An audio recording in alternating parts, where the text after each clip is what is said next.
some of them said begging could feed them better. If they beg money on the street, they will make more than $1 a day. That was their condition. In 1978, these farmers, they decided, 18 farmers, they said, okay, to hell with it, we will distribute the land.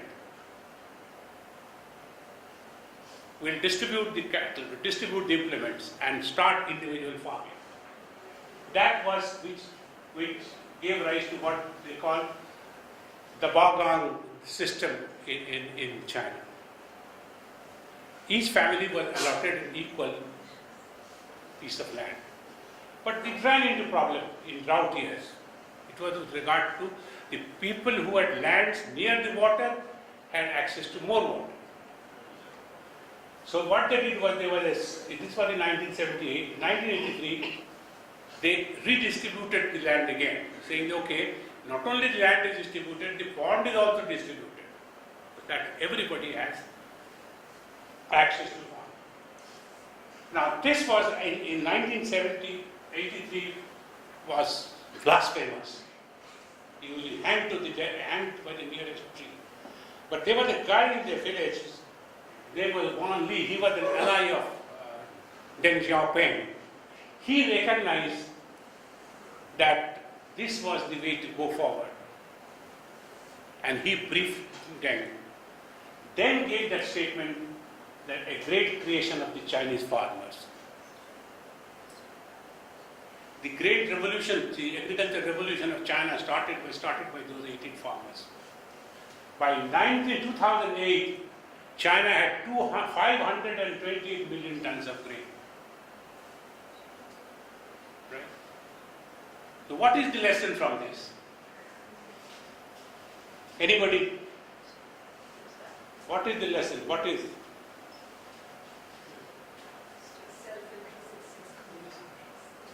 No,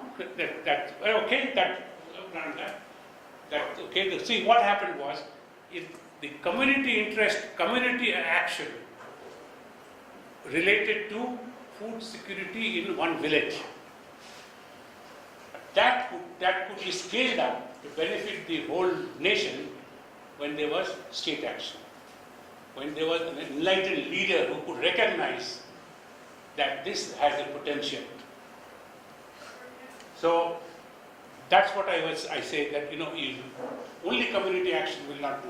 Community action is necessary. The state action is also necessary. We'll come to that a little later. Then we have this multi-layered farming in Kazakhstan. There is a diagram. I will come to the diagram. See, in Kazakhstan, in Central Asia, they have very small pieces of land. Mostly it is hilly, and you can only cultivate for 3-4 months, because other times it's all covered by snow.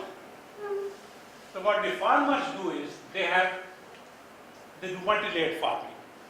In the farm, the small piece of land they have, they grow apples, apricots, nuts, figs, and plums on the ground. Now then, these trees are large trees but not bushy.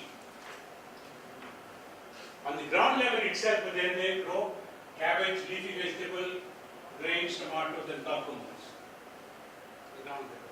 So underneath the ground, they grow potatoes, carrots, beetroots, yams, onions, garlic, and ginger. These are the same piece of land, in the same time. They developed a variety which can grow on this pitica. For instance, these vegetables the kind of vegetables that grow on the ground don't need a lot of sunshine. If they need a lot of sunshine, then they will not grow. Similarly, the kind of crops that they grow underneath the ground need a lot of moisture, which these plant on top allows. Similarly, on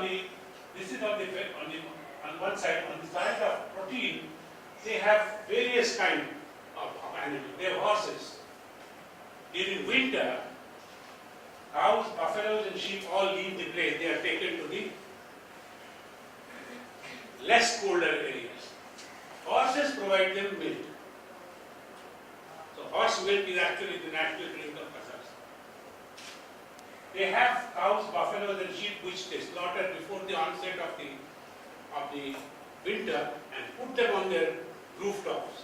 They freeze, they are like deep freezers, naturally frozen, and they have.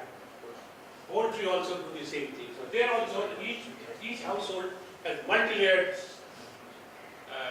protein sources. There are horses, there are cows, buffalo, sheep. It's not one. Then we come to this, and let us say, look at this. This is from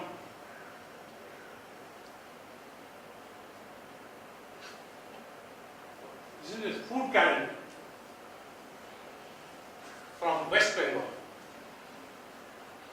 These are, unfortunately, I can't fit it into my slide. This is mid-January to mid-February. These dots are the ordinal quantity of rice that they have. So in January to February, they have the maximum rice. In mid-Fagun, that is mid-February to mid-March, it comes down, it then gets reduced. Similarly, potatoes, they have maximum in January and February, and then the quantity gets reduced. Now, when this is getting reduced, they get access to common property resources. They get pui is a kind of leafy vegetable. They get, this is April into May, they get mango and jackfruits. Then they have fish and wild water plants. During this summer, they are able to access more of it because most of the ponds dry up. So they can access that kind of food. And this is the season when you have mangoes and jackfruits. So there is a substitution between food that is grown by the formal system, I call it the primary food system, by food from the secondary food system, that is common property resources. If you see this one, the rice, the washed is October, November. This is when real hunger sets in, July to mid-November.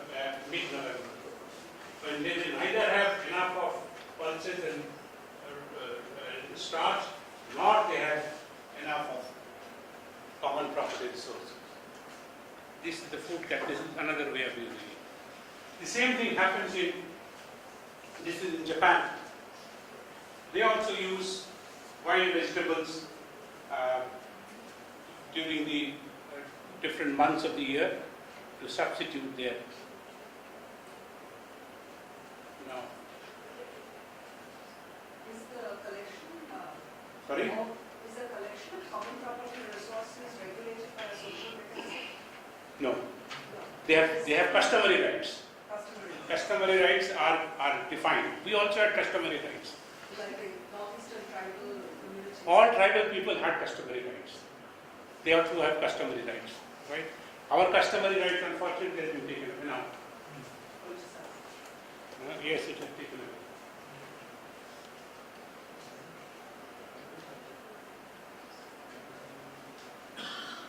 Now, the context is important to understand. There are many examples, so one can just give you some flavor of it.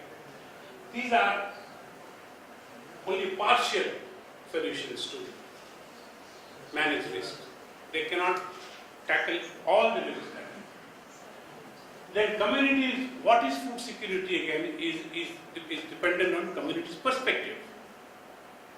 In some cases, food security can be, as I was saying, in Timor-Leste, food security for pregnant women was having rice and coconut morning, evening, afternoon, because they believe if they have white food, their children will be fair. That is the concept. That's the danger in the community. Then there are holes in the safety nets. Community-based safety net often leave out people who are very needy. Because why? Because there are biases. when you work in a community, if I am very vocal, I get included in all the groups. If I wear good clothes, I am included in all the groups. If I don't wear good clothes, I am not there. Often communities have a roadside bias. Communities which live along the roadside are able to better organize themselves than those living in remote areas. Then the last thing is that community-based responses are often like a group, FSNPA. It is forming, storming, norming, performing, and then adjourning. This is where the state is required, right? That formation they do very well.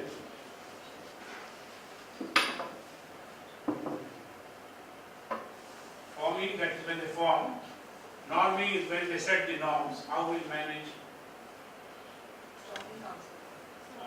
Storming comes first.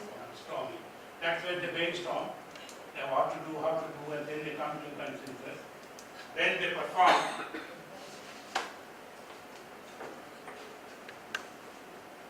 And they adjourn.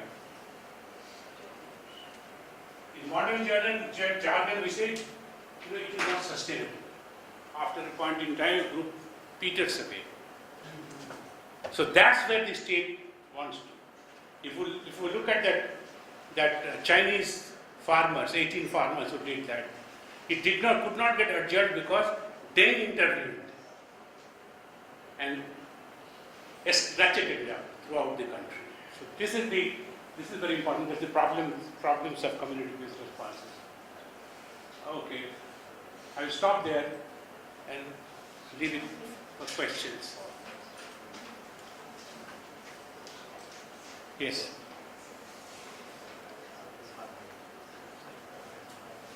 Actually, Yeah. My name is Mrs. Varyava. Have a seat, madam. Yeah.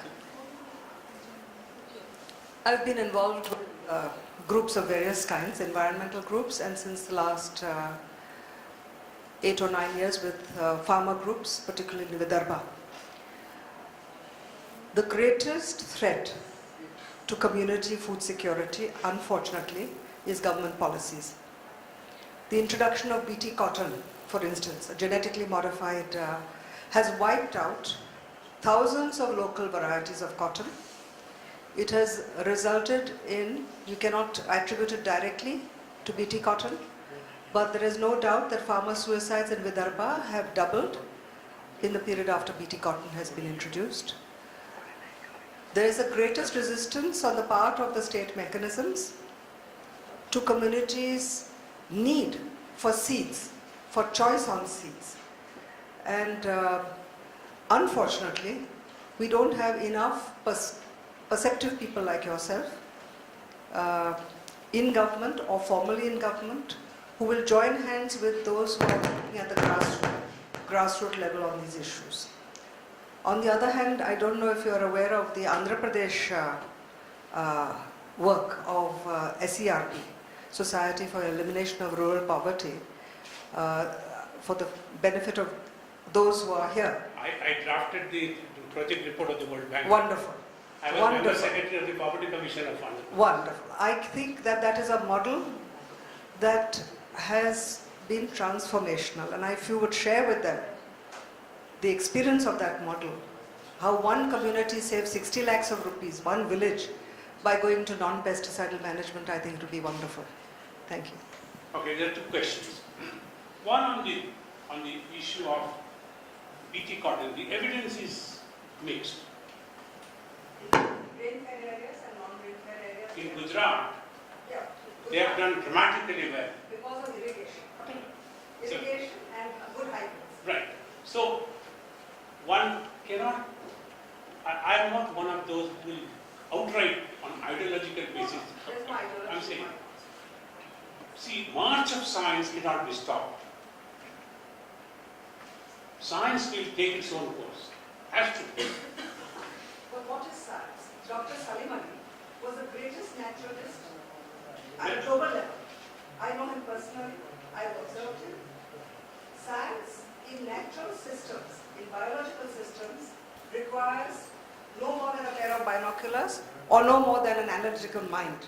And therefore, to think that a corporate, by patenting its seed, is more scientific than Bhaskar Save or any of the organic farmers who is not.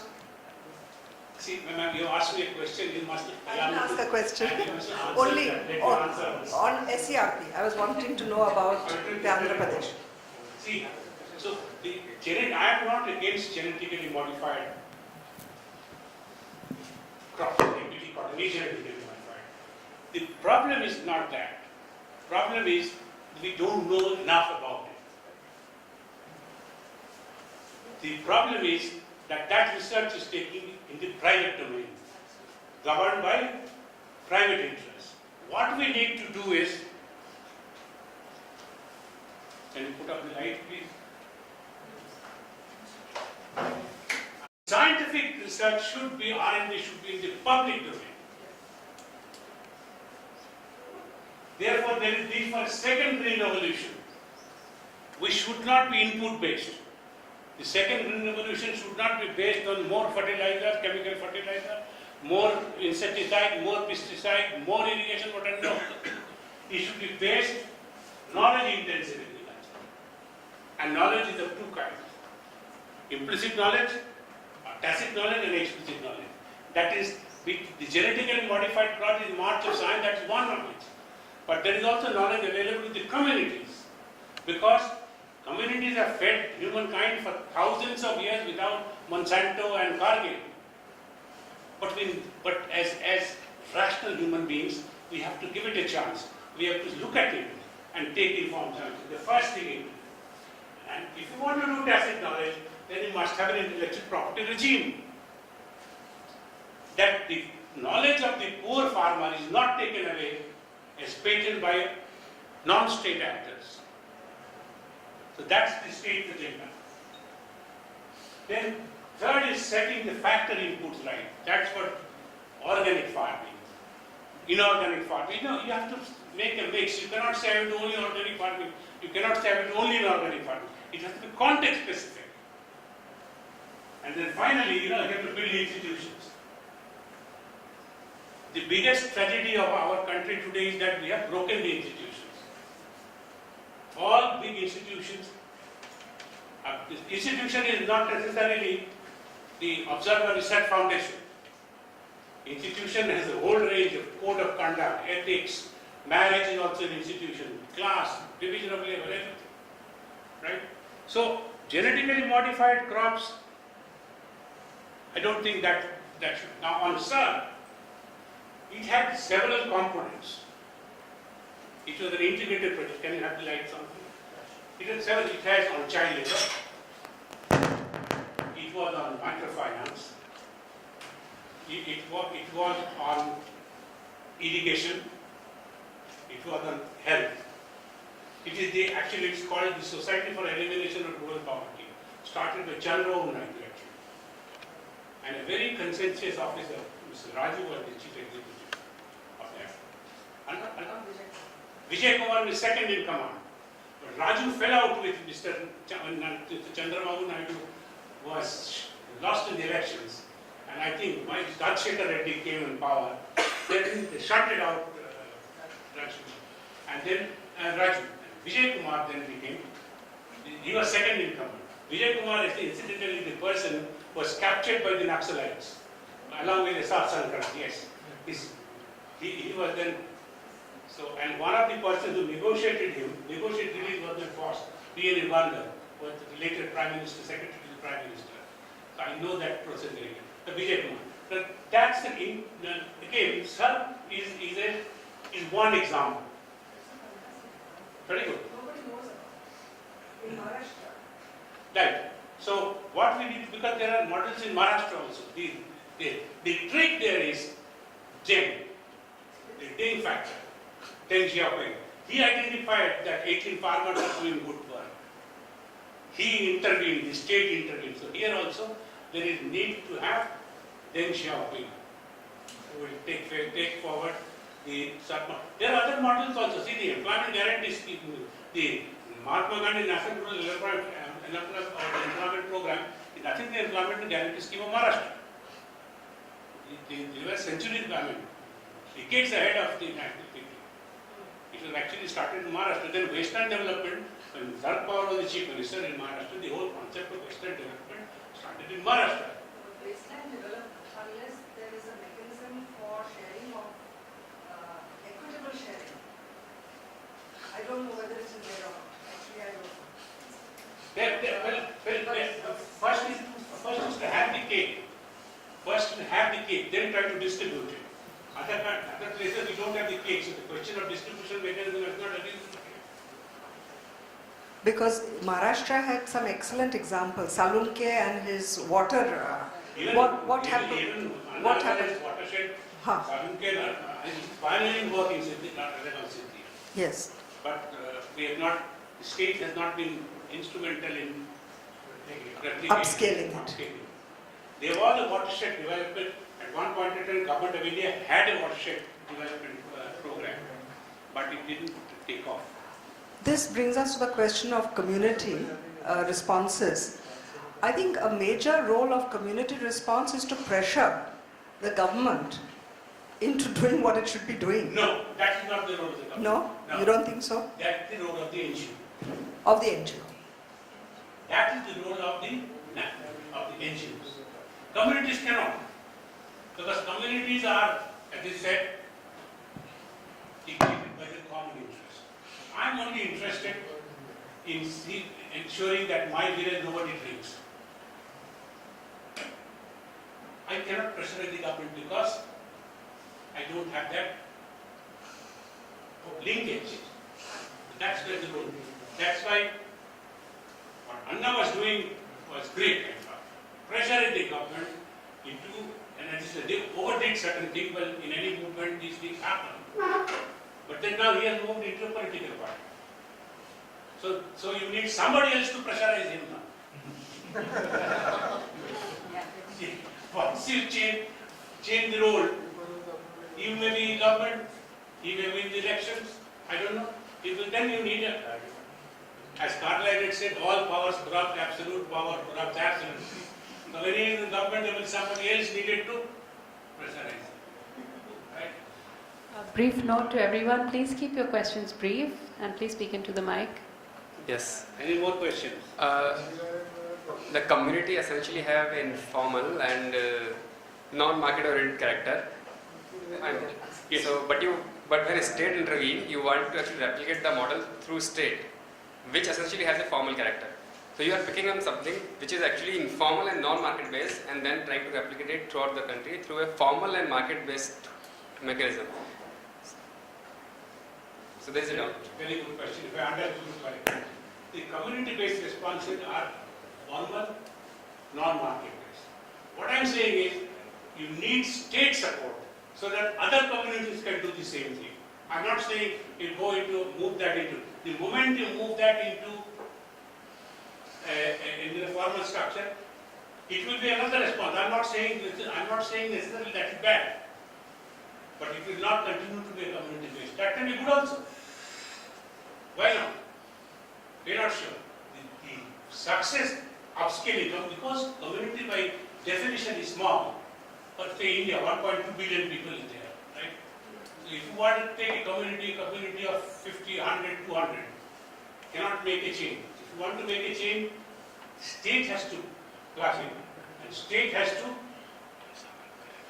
upscale it as a model, provide incentives, provide incentives to replicate. But is it being done adequately in India? So please speak into the mic and please wait for your turn. State support to community or rather No. government on its own. See that map backside, India is in a dangerous zone of malnutrition. So what is to be, this situation is to be addressed by the government. Communities do not have all resources at their command. Government has all resources at their command. So it is major role to end food security lies with the government. Okay, I'll answer that. See, So it is not the government's role alone. I would not say measure. Absolutely, Yes. absolutely.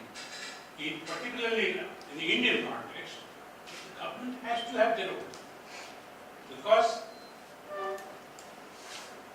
why?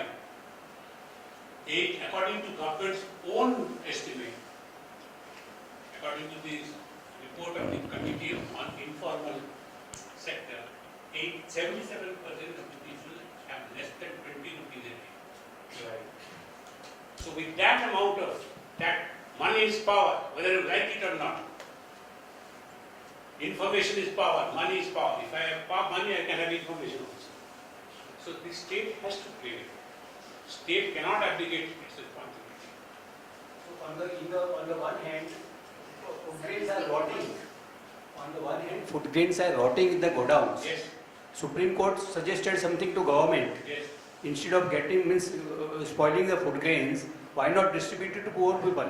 But still the government, I don't think wisdom has prevailed over the government. That's the distribution issue. I understand, I read, this is You are what I correct. read in the newspapers. You are very correct. There is not even adequate storing facility. Yes, absolutely correct. Absolutely correct. There is no need to, I'm telling you, there is no need to buy that food grain also. We buy that food grain in order to appease the farming, the public farmers. We need 16 million tons of food at buffer. But we at some point in time with 60 million tons. So we don't have storage. We leave it on the ground, cover it with the tarpaulin, water seeps, rat eats, mildew spoils. So that all happens. State is a major role. You're very correct. You're going for wine. Huh? You're going for wine. Why? Yeah, yeah. Yes. Maybe. Yes. Direct cash transfers for food, for alleviating food insecurity. Can you throw some light? Is there a model?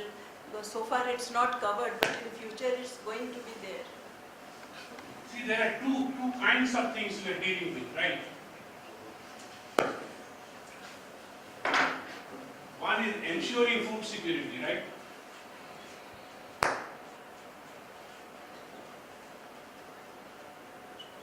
The other is tackling food insecurity.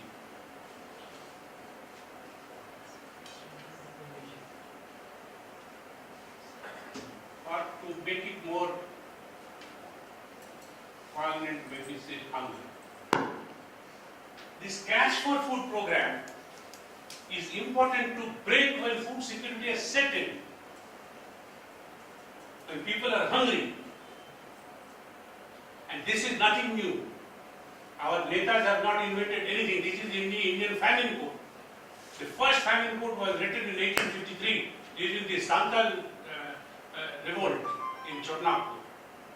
So food for work is when hunger sets in.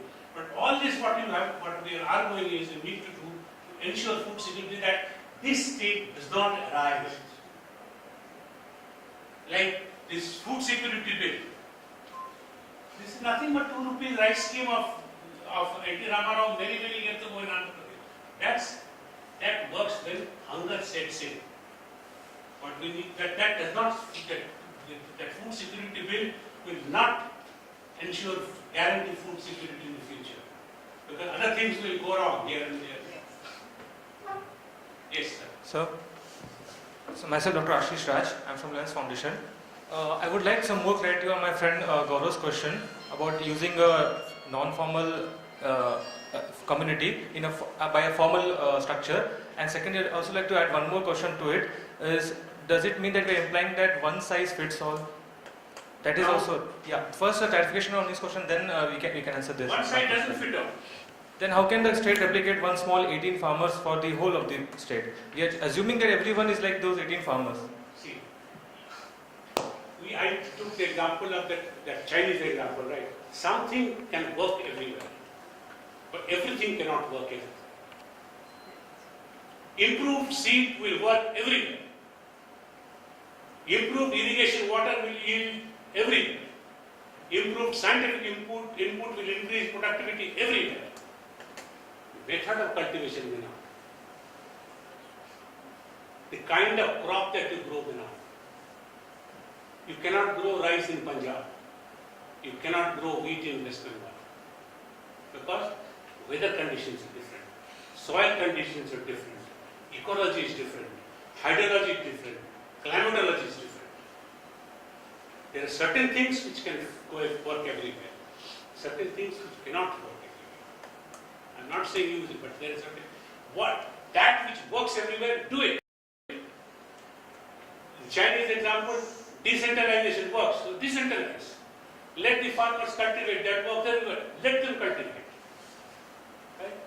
What was the second question you had? What was asked earlier about how to use an informal community which you are telling non-market, and then you can answer. Basically, there are many models which this community-based response has come up as a case study. But what we are seeing is we are repeatedly failing to actually replicate them through a state intervention. Right. But the state need not also replicate it. What the state can do is it can create an incentive system, but communities themselves replicate it. Or the incentive system where the states don't adjourn, they continue to work. Do we have some example? I think I will understand better with any We don't example. have it in India. That's the problem. That's our tragedy. Any particular reason why it has yet not happened? What would I say? Failure of governance? Basically, there are two factors. When people talk about corruption also, to me it's the failure of governance. I can't stop. See, if I am the manager of a company, managing director, my executive director cannot steal and I cannot say that he steals, I don't know. I have to know. I am paid to know. I have no excuse. If I don't know, then I should not be there. So, and I don't know because I don't govern. I can't govern. It's a government issue.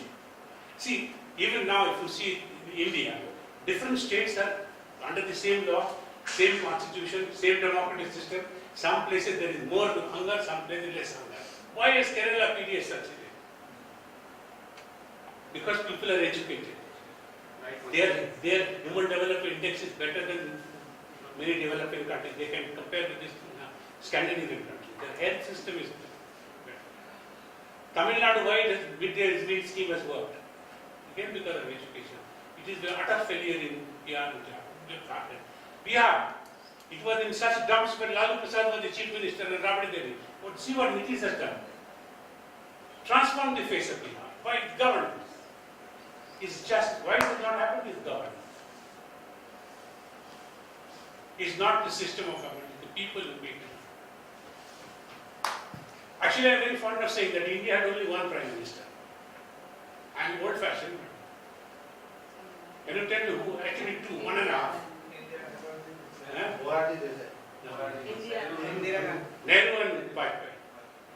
They were prime minister is not going into the nitty-gritty of this, that. He's a vision builder. Temples of modern India. After Nehru, there is not a single dollar investment in power sector. No, but I differ here, sir, because he did not lay the strong foundation for the democracy. Who? Nehru. Absolutely. He laid the foundation for democracy. No, sir. I'll say that Representation of People's Act, that 1951, it is a bogus act. Maybe. See, no act is perfect. No democracy is perfect. Perfect. And I'll say that most of the laws in India are pre-independence, framed by Britishers. How they are Law is still eternal. Whoever has done that. Nehru's role, free press, free judiciary, and fiercely independent election commission. They're all Nehru's creations. and I am working on these issues, redrafting of this People's Representation Act. It needs to be scrapped and redrafted again. Sir, That's a Water discussion by sanitation and itself. protection. If we move on to more food you should security be- related you should- questions. No, let me argue. You should put yourself in Nehru's place in 1951. What was the condition under which he was working? The country was partitioned. We had no bureaucracy which knew how to run development. We had no system of democracy. We had no parliament before that. It was a clean slate. It is very difficult now to say that that's bad, that's good. Yes, it's bad. It's not perfect. But the point is, it is not translated, or rather Correct, transformed. but at least he built the institution. That's his credit. And Vajpayee, after him, this this infrastructure, the golden quadrangle that is built. It is given the country something after that is not happening. Anyway, any question? Yeah, one question here, small. That lady Take the final question. I would like to know your views on the middlemen that exist in the agricultural system of India and the plight of farmers because of the existence of the middlemen. And the middlemen who exist. Middlemen question. Yes, and how should the government tackle this? You have a question similar? No, my question is not similar. It's one in which you said that the progress of this Monsanto invented what is called BT cotton. cotton. I'm not talking about the cotton. Cotton is Genetically already modified crop. genetically modified. It is done elsewhere. It is done for elsewhere's insects. It is not relevant to India. And once you do it, I agree with Madam Variava that once you do that, you lose that particular land for anything else. And again, another point in that is that you have to buy it from Monsanto and you have to depend all the time on that. And that is the reason for what she's telling about the Vidarbha people's this thing, because they don't know what to do it. Previously they used to save their Okay, I'll answer both. I will forget, I am a village boy. I am a very illiterate fellow. I forget. Now, on the middleman, madam, see, again, question of governance. When governance is weak, rent seekers emerge. It has happened throughout history. In Akbar's regime, there was no middleman, very few. But when Aurangzeb came to power, Bahadur Shah, a lot of middlemen came. So the Britishers arrived, they found that they can't govern. So the Cornwallis and Dalhousie, they were useless administrators. What they did, they started the Jamindari system. They gave away land to Jamindars. Okay, but you go and collect the land, do whatever, give me X amount of money. If you read the history of land reforms, these guys, the permanent settlement that they did, they were thoroughly useless administrators. So what they did, they created the Maharajas and the Jamindars and all intermediaries. They also supported the village Sahukar. But, so on B.S. Salkar, they did not depend that thing. On Monsanto, that's exactly what I'm saying. That R&D in agriculture should be in the public domain. The state should do it. So that no individual or group of individuals have a right over it. If you allow Monsanto to do it, Monsanto is not a hermit. Monsanto is not Sadhu Baba. Monsanto is doing it for the benefit of its shareholders. Let us be very clear about it. So if you allow Monsanto to do it, obviously Monsanto will want to make money. Why should I invest my money if I don't get a return from it? So the state, it should be in the state domain. And like improved varieties of rice that have happened. Even that they are doing it in India, in Lucknow and all that, it's being done with all royalties being paid to the Monsanto there. Yeah, if you do that, the state should do it. Yes, sir. Yes, ma'am. I'd like to know whether food insecurities are ever going to end in India and when, according to you. What? Whether food insecurities are going to end in India and when, according to you. Okay. Yes, ma'am. I just wanted to firstly say thank you very much for a very informative and well-researched talk to us this evening. Thank you. Just want to know, in our country, which is really a country of unity and diversity, and with all the problems we have in everything to implement, that's where I think things go wrong because of corruption or because of many other reasons. What is your simple solution to the problem of food security and malnutrition, especially for children and the aged? Ma'am, your Thank question, whether we will solve it. When? That, I'm not a fortune teller. An economist fortune teller has not yet emerged who can say, people predict, most of the predictions are bogus. You know, if I say 50 years time, I will die in 50 years, he will die in 50 years, nobody knows, he will be happy, I will be happy. Right? So I don't want to tell a lie, nobody knows. Now on, what was your question? Yeah, what is simple? Very simple. Get back to basics. Provide health, provide education, provide science-driven second principles. Very simple. Provide democracy, provide free press, allow the civil society. Nothing, there is no rocket science. And our bosses all know. It's not that they do not know. They all know, but they are not willing to act. Thank you very much. So it's not in rocket science. Food security is very easy to do. We just need to do the. See why Kerala has done. This is the model. You don't hear of hunger tax in Kerala, but you see hunger tax in Jharkhand, in West Bengal. I'm surprised in West Bengal because it is, even in Maharashtra there are hunger tax. In West Bengal it's ruled by the communists. I thought these guys in 35 years at least have ensured that poor people don't die of hunger. Thank you very much. I thoroughly enjoyed talking to you. Right? Join me in thanking you. Thank you, Mr. Mukherjee, for coming all the way from Delhi and enlightening us on this subject. It's been most